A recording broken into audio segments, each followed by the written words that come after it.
Je pense que Tom Ford a été un réel précurseur dans cette nouvelle tendance. C'est lié à son style.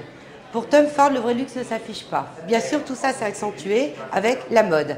La mode est un éternel recommencement, c'est cyclique.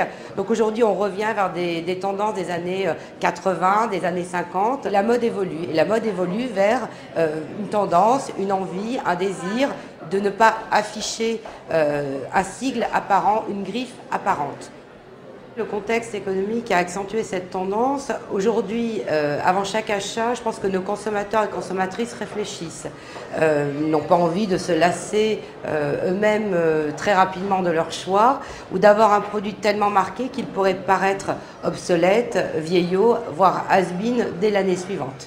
Et donc, dès la création de la première collection solaire Tom Ford avec la collaboration de Marcolin, Tom Ford a choisi de signer ses lunettes, mais dans un style très épuré.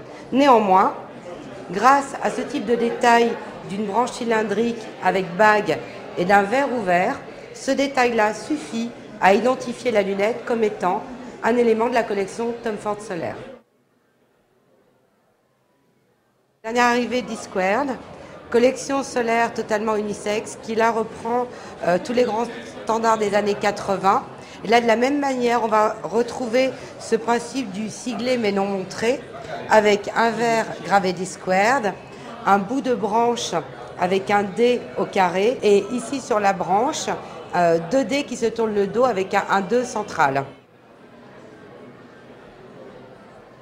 Roberto Cavalli a suivi cette évolution. Par exemple, il y a encore quelques années, Marcolin, pour les collections Roberto Cavalli Solaire, proposait des masques mono-écran de grande dimension avec un serpent strassé qui prenait toute la largeur du masque.